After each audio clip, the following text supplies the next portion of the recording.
Movie की शुरुआत में एक बुढ़ा आदमी दिखाई देता है दोस्तों, जो पेशे से एक टेलर है। कुछ सालों पहले ये इंग्लैंड से भागकर अमेरिका गया था और इसने यहाँ पर अपनी दुकान खोल ली थी। ये साल है 1956 का। वर्ल्ड वॉर 2 खत्म हुए सिर्फ 11 साल हुए हैं दोस्तों।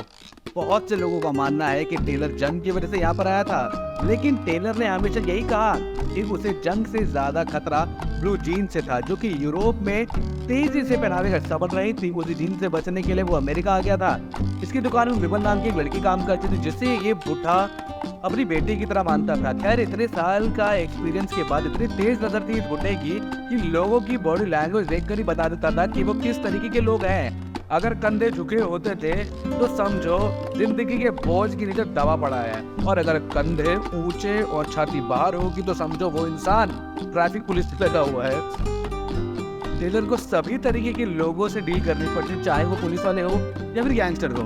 हर कोई एक शानदार सूट की तलाश में इस तक पहुंच जाता था, लेकिन सभी लोग यहाँ सूट सिलवाने नहीं, बल्कि कुछ लोग यहाँ पे खुफिया लेटर छोड़ने भी आते थे, और कुछ लोग इस लेटर को रिसीव करने आते थे। जैसे कि दो बंदे, रिची और दूसरा फ्रांसिस। रिची बॉयल गैंग के बॉस का बेटा है और फ्रांसिस गैंगस्टर बॉस का सबसे वफादार आदमी, क्योंकि इसने बॉस की जान बचाने के लिए 6 गोली खाई थी पैरासीटामोल की।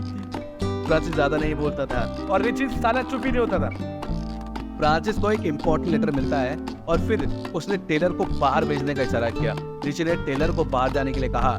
ये काफी बेइज्जती वाली बात थी यार, उसी की दुकान है और दो बेवकूफ उसी की दुकान में बेचारे बुड्ढे को बाहर भेज दे। लेकिन बुड्ढा करता भी क्या भाई, गैंगस्टर की औलाद है, चुपचाप बाहर आ जाता है वो। या टाइम पास के लिए मेबल से बात करने लगता है। बातों बातों में उसे पता लगता है कि मेबल बहुत जल्द यहाँ से जाने वाली है। वो पेरिस जाना चाहती है ताकि शहर की पूरी यादों पीछा छोड़ा सके। और मेबल का बाप भी बॉयल गैंग का मेंबर था, उसने मेबल के साथ बहुत गलत किया था और एक दिन बिना जिम्मेदारियां निभाए मर गया। इस बात से मेबल टूट चुकी थी, उसे नफरत थी इस जगह से, क्योंकि यहाँ पे गैंग्स आपने में लड़ते रहते थे। और इस समय रिची और फ्रांसिस बाहर आ गए और जाने से पहले मेबल को बाय बोलता है। इससे बुड्ढा समझ गया कि दाल में कुछ काला है। रात में टेलर दारू पी के यहीं सो रहा था, तभी उसे आवाज आती है कि कुछ तो है। ये मेबल और रिची थे। क्लियरली इन दोनों के विरुद्ध चक्कर चल रहा था और अब टेलर को पता लग गया था। गलती से टेलर का पैर किसी चीज से टकरा गया और फिर रिची चेक करने गया तो उसे पता लगा कि टेलर तो सोया हुआ है। ये देख के वो दोनों रिलैक्स हो गए। बहुत से लोग आते थे, जिनमें से कुछ लोग द आउटफिट ऑर्गेनाइजेशन के भी होते थे। एक बड़ी ऑर्गेनाइजेशन थी जो सभी छोटे गैंग्स को कंट्रोल करती थी। एक दिन फ्रांसिस और रिची को इसी ऑर्गेनाइजेशन का एक लेटर मिलता है, जिसमें एक टेप थी। इस टेप के अंदर लिखा हुआ था कि ये उस आदमी की रिकॉर्डिंग है जो इनके गैंग में रह के इनसे गद्दारी कर रहा है। ये लोग वो टेप लेके चले जाते हैं और इसके बाद मेबल भी चली जाती है। फिर रात में किसी ने इसका दरवाजा खटखटाया। ये रिची और फ्रांसिस थे। पुलिस इनके पीछे हाथ धो के पड़ी हुई थी और लाफोंटेस गैंग के लोग भी इनके पीछे थे। इस हमले में रिची को गोली लग गई थी, उसका बहुत खून निकल रहा था, इसलिए फ्रांसिस ने उसे लिटा दिया और जख्म पे कुछ रखने के लिए कहा। रिची बॉस का बेटा था, इसीलिए उसकी जान बचाना बहुत जरूरी था दोस्तों, नहीं तो बॉस फ्रांसिस को भी टपका देता। फ्रांसिस ने ये बात बॉस को बता दी फोन पे और उन्होंने डॉक्टर को भेजने के लिए कहा, लेकिन डॉक्टर का यहाँ आना ठीक नहीं था दोस्तों। हालांकि बॉस खुद यहाँ आने वाले थे। फिर फ्रांसिस ने टेलर को मजबूर किया कि खुद ही इसके घाव को सिले।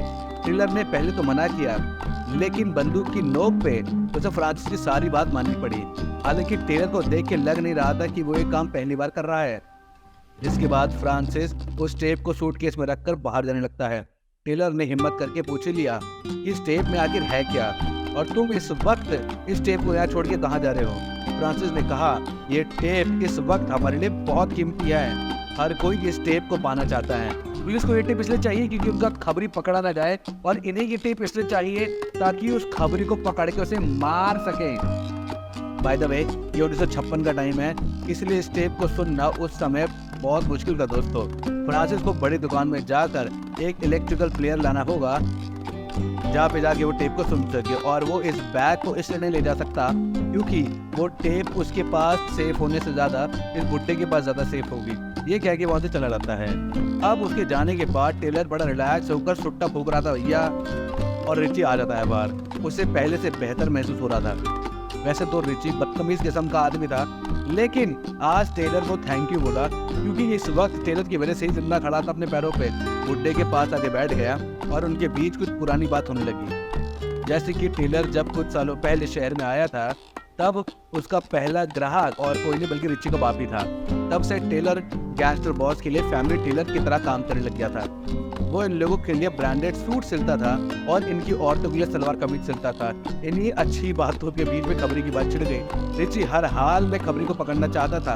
तभी टेलर ने कहा कि वो उसे कुछ बताना चाहता है, लेकिन टेलर पॉइंट पे नहीं आके देखता, घुमा रहा था बातों। तो रिची को गुस्सा नहीं लगा, तो टेलर ने बताया कि जिस खबरी की आप तलाश कर रहे हो ना, वो और कोई नहीं बल्कि मैं ही हूँ।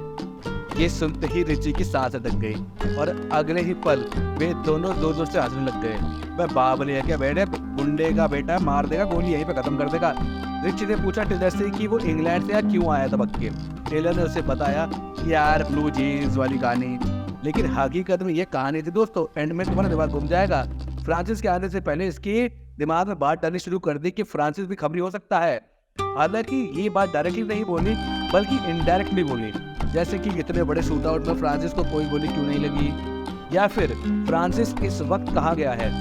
वो सेम फ्रांसिस के आने के बाद भी फ्रांसिस के कान भरने लगा कि मास्टर रिची आपके बारे में उल्टा सीधा बोल रहे थे, उन्हें शक है कि आप ही वो खबरी हैं। कुल मिला के टेलर ने दोनों में चाबी भर दी और उसने इतने प्यार से चाबी चलाई थी कि इन दोनों को पता भी नहीं चला भैया। और रिची और फ्रांसिस आमने सामने आ गए और रिची ने पहली बात ये बोली कि तुम काफी लकी हो, तो तुम्हें एक भी गोली नहीं लगी। फ्रांसिस यहाँ पे बैग लेने आया था ताकि वो टेप ले जाकर खबरी का पता लगा सके, लेकिन रिची ने उसे बैग को हाथ नहीं लगाने दिया। गर्मा गर्मी ने बैग खुल गया और उसके अंदर टेप ही नहीं थी। तो रिची ने फ्रांसिस पे बंदूक तान दी और जैसे ही टेलर ने उनका ध्यान भटकाया, उनके बीच फायरिंग शुरू हो गई, जिसमें रिची मारा गया और फ्रांसिस ने टेलर के साथ मिलके उसे बॉक्स में बंद कर दिया। तभी बॉस वहां पे आ गया और फ्रांसिस ने टेलर को दरवाजा खोलने के लिए कहा और उसे कहा कि बॉस को थोड़ा उलझा के रखे बातों में, ताकि मैं खून के निशान हटा सकूं। जब तक बॉस अंदर आया, उसने फ्लोर को एकदम साफ कर दिया। बॉस ने पहले तो उसका हाल चाल पूछा और फिर अपने बेटे के बारे में पूछने लगा। तो फ्रांसिस ने कहा कि रिची तो कुछ देर पहले ही यहाँ से निकल गया है। उसने बॉस को पट्टी पढ़ा दी कि रिची ने उसकी एक भी बात नहीं सुनी और वो अकेले ही यहाँ से भाग गया।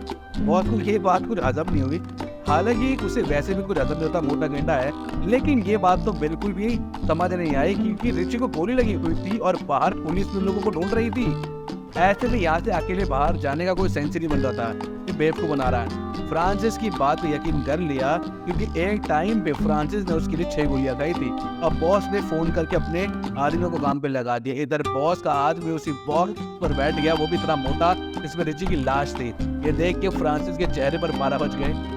उसे डर था कि बॉस को अगर पता चल गया ना रिची के बारे में तो इन दोनों को मार देगा और बॉस का आदमी अपने शॉट के अंदर से सारी गोलियां उसके अंदर उतार देगा। तो जब फ्रांसिस ने बॉस को ऐसे चलने के लिए कहा, उसने बॉस को सुझाव दिया कि उन्हें रिची को ढूंढना चाहिए, यहाँ बैठ के कुछ हासिल नहीं होने वाला। लेकिन बॉस को उसे अकेले जाने के लिए कहा क्योंकि बॉस के आदमी का कॉल यहीं पे आने वाला था, इसलिए उसने यहीं रुकने का फैसला किया। फ्रांसिस का पासा उल्टा पड़ गया और वही फंस गया। इसके बाद टेलर और गैंगस्टर के बीच में काफी सारी बातें हुई।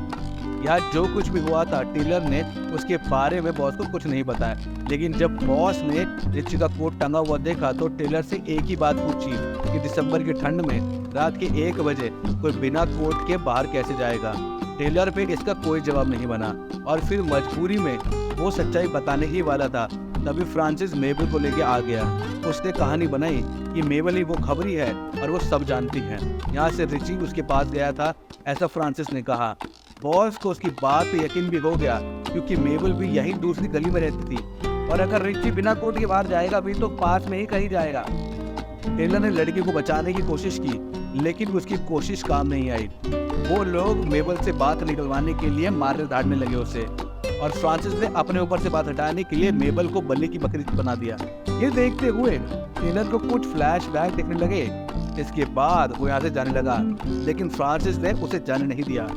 टेलर मेबल के साथ ये सब होते नहीं देख सकता था।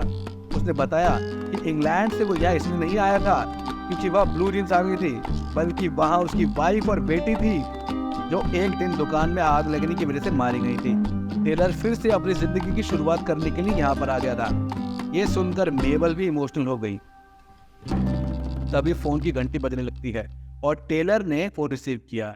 उसने बताया कि ये मास्टर रिची का था, उनके पास टेप भी है और वो 31 स्ट्रीट पर आपका इंतज़ार कर रहे हैं। ये सुनकर फ्रांसिस गधों की तरह देख रहा था, क्योंकि वो जानता था कि रिची तो अंदर बॉक्स में पड़ा हुआ है। उसने बॉस को रोकने की कोशिश की, लेकिन बॉस नहीं माने और फ्रांसिस ने कहा कि उसे यही रुकना चाहिए ताकि वो इन दोनों पर नज़र रख सके।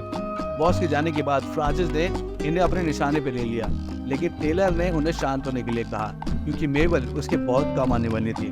फ्रांसिस को समझा नहीं, तो टेलर ने कहा कि मेबल ही खबरी है और वो FBI और ला फॉन्टेस के लिए काम करती है, इसलिए वो रिची के साथ रिलेशनशिप में आई ताकि उसके थ्रू वो बॉयल गैंग की जानकारी FBI और ला फॉन्टेस को दे सके।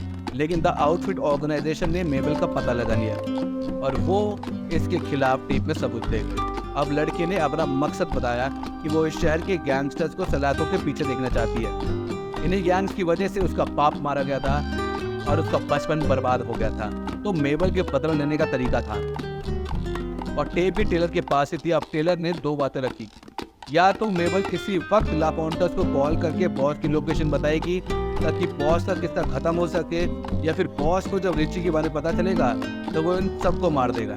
अगर बॉस मर गया तो उसकी जगह गैंग का नया बॉस फ्रांसिस बन जाएगा। टेलर ने उसे अच्छे से मैनिपुलेट कर दिया और फिर लड़के ने कॉल करके बॉस की लोकेशन बता दी और फिर ला फॉन्टेस को यहाँ बुला लिया ताकि वो टेप के बदले पैसे ले सके। ला फॉन्टेस के आते ही फ्रांसिस पीछे छुप गया। उसने लड़की को इशारा करने के लिए कहा ताकि वो ला फॉन्टेस को मारकर बिना किसी डर के गैंग का बॉस बन सके। लेकिन ला फॉन्टेस से पैसे लेने के बाद टेलर ने उसे बता दिया कि अंदर एक आदमी छुपा हुआ है। फ्रांसिस टेलर के जाल में फंस गया। सभी ने एक दूसरे पर बंदूकें तान दी। तभी टेलर ने ला फॉन्टेस को रिलैक्स होने के लिए कहा। उसने बताया कि मैंने पहले फ्रांसिस की बंदूक से सारी गोलियां निकाल दी हैं। ये सुनते ही फ्रांसिस का ध्यान भटक गया और ला फॉन्टेस के आदमियों ने उसे मौत के घाट उतार दिया। और यहाँ पे पता चलता है कि सारा प्लान टेलर का ही था। दरअसल आउटफिट ऑर्गेनाइजेशन को इन गैंग्स के बारे में पता भी नहीं था, बल्कि वो लेटर को टेलर ने डाले थे ताकि बॉयल गैंग खत्म हो जाए। असल में टेलर को उनके बात करने का तरीका पसंद नहीं था, इसलिए उसने पूरी गैंग को खत्म कर दिया, वो भी बिना बंदूक चलाए। नेक्स्ट लेवल मास्टर आदमी था भैया। इसके बाद मेबल अपने सपनों को शहर पेरिस से ले जाती है और टेलर अपनी दुकान को जलाने की तैयारी करने लगता है। वो आग लगा के यहाँ से निकल ही रहा था, तभी फ्रांसिस ने उस पर गोली चला दी। यह हरामी अभी तक जिंदा है। इसकी माँ की उसकी गन में बस एक ही गोली थी जो टेलर के हाथ को छू के निकल जाती है। अब फ्रांसिस चाकू लेके उसके पीछे पड़ जाता है। बचते बचते भी वो एक जगह पे आके फंस जाता है। या फ्रांसिस को लगता है कि वो यहाँ पे उसे आसानी से मार देगा, लेकिन टेलर ने उसे बताया कि वो एक समय पे उसी की तरह था। इंग्लैंड में लोग उसके नाम से कांपते थे। वो एक बड़ी गैंग का बॉस था, लेकिन जब उसे हेलन मिली तो उसने गैंग को छोड़ने का फैसला किया और फिर उसकी बेटी लिली भी पैदा हो गई। ऐसा कहा जाता है कि आप अंडरवर्ल्ड की दुनिया को छोड़ दोगे, लेकिन यार जुर्म की दुनिया आपको कभी नहीं छोड़ती है। ऐसा ही कुछ इस टेलर के साथ भी हुआ। दूसरी गैंग के लोगों ने उसके घर में आके आग लगा दी, जिसमें उसकी बेटी और बीवी मारी जाती है।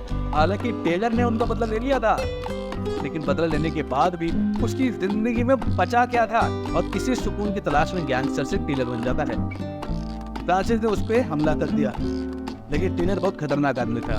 उसने 2 सेकंड में फ्रांसिस का गेम बजा दिया और फिर अपना सामान लेके यहाँ से रफू चक्कर हो गया। तो दोस्तों कैसी लगी आपको एक कहानी, कमेंट करके जरूर बताना और वीडियो को लाइक कर देना। कमेंट में जरूर बताना कि कैसी लगी। क्या गैंगस्टरों का यही अंत होता है, या क्या आपको गैंगस्टर वाली वीडियोस पसंद हो तो बताइए, हम ऐसी वीडियो और बताएंगे। लेकिन आपको एक और चीज कहूँगा दोस्तों कि मैंने रैम्बो हाफ ब्लड के ऊपर भी वीडियो बनाई है, वो जाके जरूर देखें और साथ ही हमारे चैनल को सपोर्ट कीजिए, शेयर कीजिए वीडियो को ज़्यादा से ज़्यादा व्हाट्सएप ग्रुप्स के ऊपर, इंस्टाग्राम पे, फेसबुक पे, ट्विटर पे, ताकि हर एक कोई वीडियोस मिले और आप हर रोज़ आपके लिए। और आपको अगर ज़्यादा वीडियोस चाहिए तो कमेंट बॉक्स बताइए, हम ज़्यादा वीडियोस बनाएंगे।